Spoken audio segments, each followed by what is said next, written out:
My wife said she was going on a work trip. 3 days. Another city. Important client. I didn't question it, because I never had a reason to, until I checked her location, and it wasn't a hotel. It was a house. A quiet street, somewhere she had never mentioned before. At first, I thought it was a mistake. A glitch, something that would fix itself if I just refreshed the screen, but it didn't move, not once. That's when my chest tightened in a way I can't explain. Because deep down, I already knew something wasn't right. I just wasn't ready to admit it. I stared at that blinking dot longer than I should have, hoping it would change, praying it would, but it stayed there, like the truth waiting for me to accept it. That was the moment everything started to fall apart, but I still didn't know the full story. Not yet. The opening lines of this story work because they immediately disrupt the viewer's sense of normal expectation. A simple statement like, "My wife said she was going on a work trip," feels familiar and harmless, something almost anyone can relate to. It sets a calm, everyday tone. But within just a few lines, that normalcy is broken by a subtle but powerful contradiction, the discovery that her location was not a hotel. This contrast between what should be true and what is actually happening creates instant tension in the viewer's mind. It forces them to ask questions before they even understand the full situation. Why is she somewhere else? Who is she with? Is this a misunderstanding or something deeper? The hook is effective because it does not explain too much too soon. Instead of giving full context, it deliberately withholds key details. This creates what is known as a curiosity gap, where the audience feels compelled to keep watching in order to fill in missing information. Lines like, "It was a private house, in a neighborhood I'd never even heard her mention before," deepen the mystery without resolving it. The audience is not given answers, they are given clues. This makes the experience active rather than passive, because the viewer starts forming their own assumptions and emotional reactions. Emotionally, the hook also establishes a sense of personal betrayal without directly stating it. The phrase, "That was the moment something inside me cracked," signals that the event is not just suspicious, but deeply painful. It hints at emotional damage without describing it in detail, which makes it more impactful. Viewers begin to connect with the narrator's internal state even before they fully understand what happened. This emotional ambiguity is important because it allows different viewers to project their own experiences or fears onto the situation, increasing engagement. Another critical aspect is pacing. Each line is short and deliberate, creating a rhythm that builds tension step by step. There are no long explanations or unnecessary details. Instead, each sentence adds a small piece to the puzzle, pulling the viewer further in. The pauses between ideas, especially in lines like, "I believed her, until I checked her location," act almost like beats in a dramatic scene. They give the audience just enough time to process the shift before moving forward, which enhances the emotional impact. The hook also establishes stakes very early. Even though the full story hasn't been revealed, the audience understands that something serious is at risk: trust, marriage, and identity. The line, "But I still didn't know the truth. Not yet," is particularly important because it signals that the story will unfold in layers. It promises that what the audience has seen so far is only the beginning, which increases retention. Viewers are not just curious about what happened, they are now invested in discovering the full truth alongside the narrator. Additionally, the use of first-person narration strengthens the connection. By saying, "I checked her location," instead of describing the situation from a distance, the story feels immediate and personal. It places the viewer directly inside the narrator's experience, making every discovery feel more intense. This perspective is crucial for emotional storytelling because it removes any barrier between the audience and the character's internal world. Finally, the hook works because it feels realistic. There is nothing overly dramatic or exaggerated in the setup. A work trip, a shared location, a quick check, these are all believable, everyday elements. This realism makes the twist more powerful, because it suggests that something like this could happen to anyone. The audience is not watching a fictional drama, they feel like they are witnessing a real moment of someone's life unraveling in real time. The backstory section functions as the emotional and psychological foundation of the entire narrative, giving the audience enough context to understand who the narrator is and why the unfolding events matter. It introduces Daniel not as a dramatic or extraordinary figure, but as an ordinary, relatable person. This is a deliberate choice, because audiences connect more deeply with characters who feel real and familiar. By presenting himself as someone who values trust, routine, and stability, Daniel establishes a baseline personality that contrasts sharply with the chaos that will follow. His belief that trust is the foundation of a relationship is particularly important, because it foreshadows the internal conflict he will face when that trust is challenged. The description of his job and daily routine reinforces this grounded identity.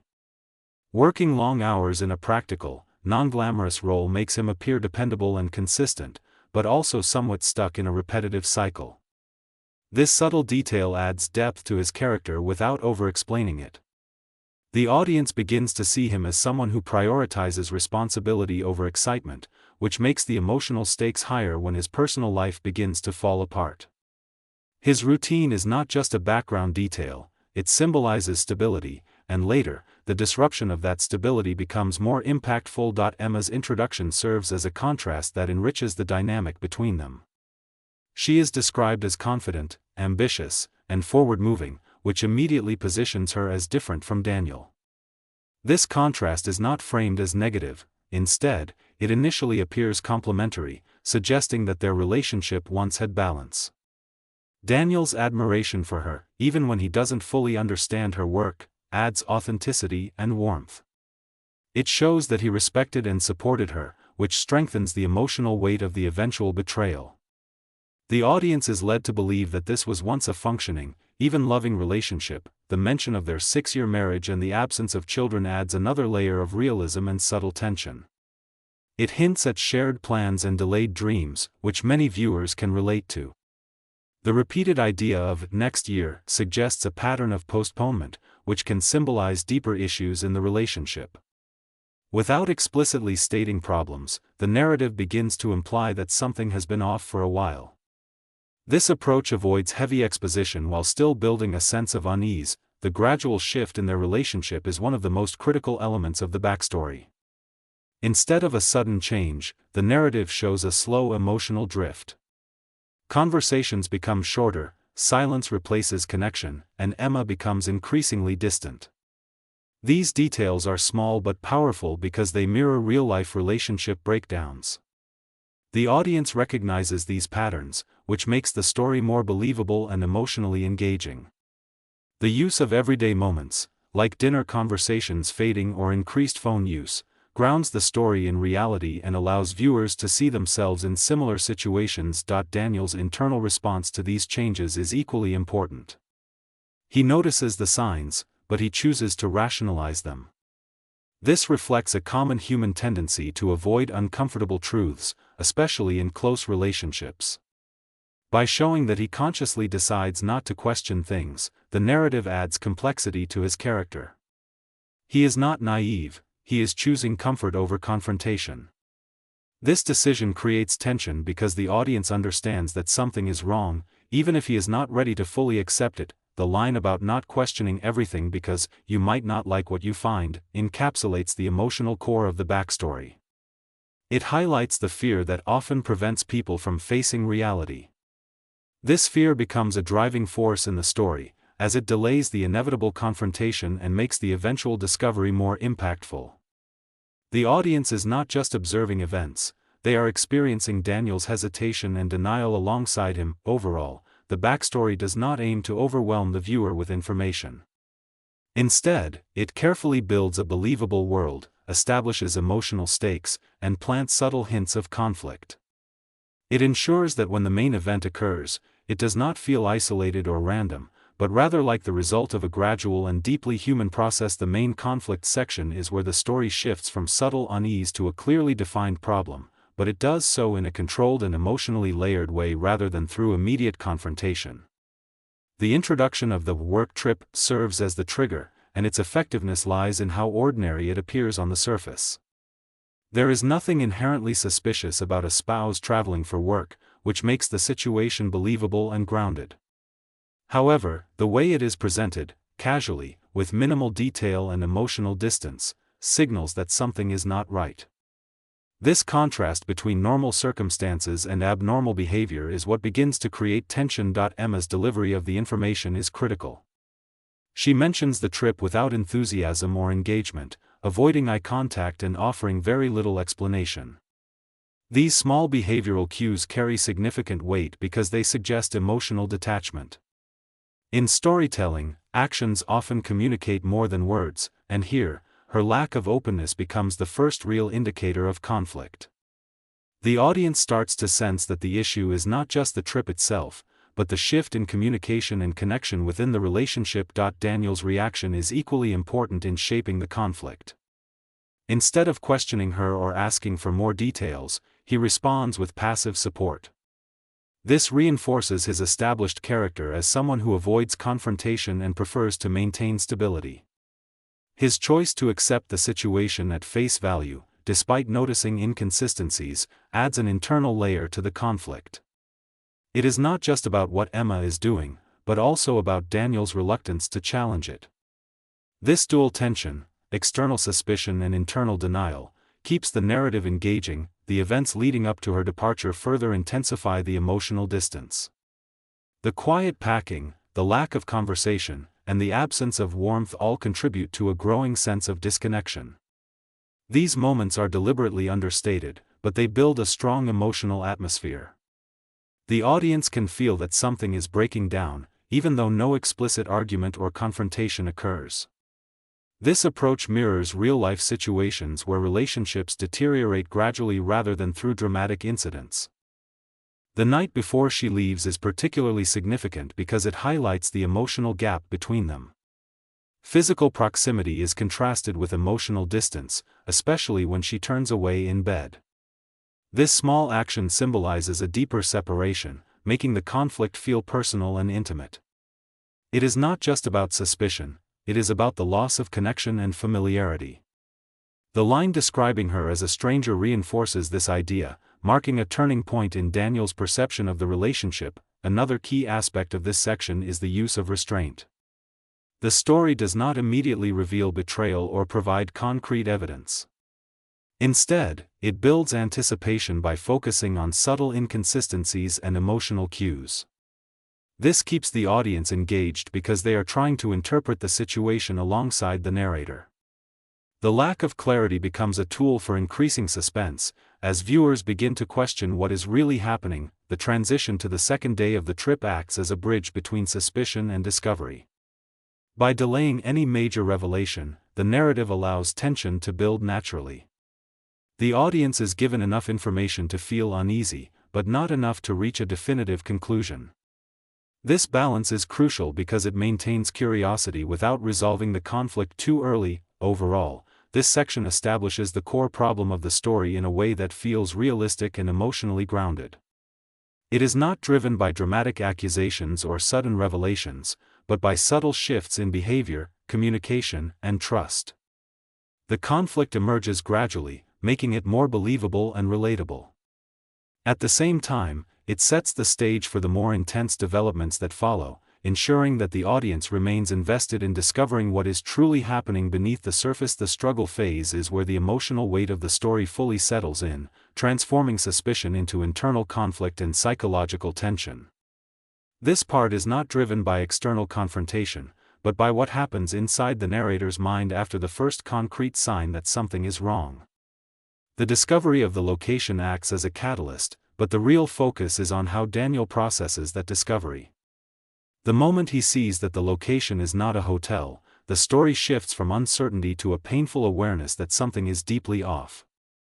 However, instead of immediate action, the narrative slows down to explore his reaction, which is critical for building emotional depth. The way this moment unfolds is important because it starts with something small and almost accidental.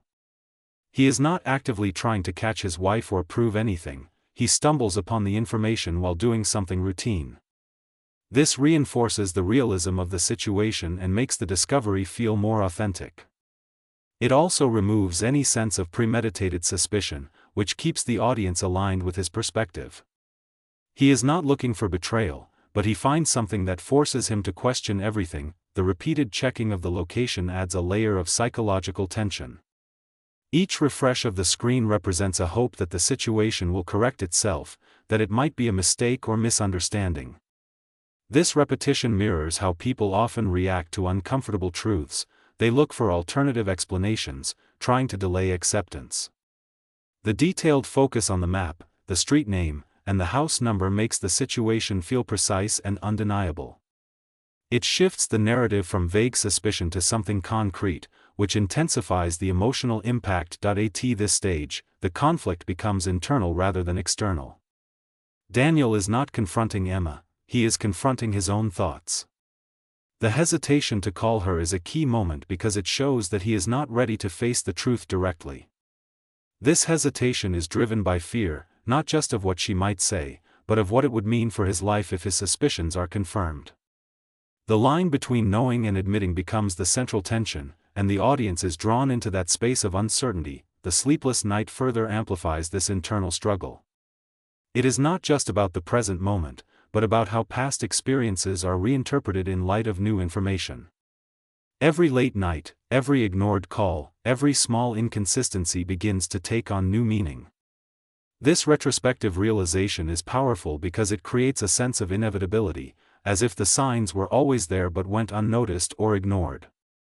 The audience experiences this shift alongside him, which deepens their emotional engagement. The decision to take a day off and drive to the location marks a significant escalation. It is the first active step Daniel takes, moving from passive observation to direct involvement. This decision is not impulsive, it comes after a period of mental conflict, which makes it feel earned and believable. The act of driving itself becomes symbolic of his transition from denial to confrontation. It is not just a physical journey, but an emotional one, where he moves closer to the truth he has been avoiding. What makes this phase particularly effective is its pacing. The story does not rush to reveal the outcome.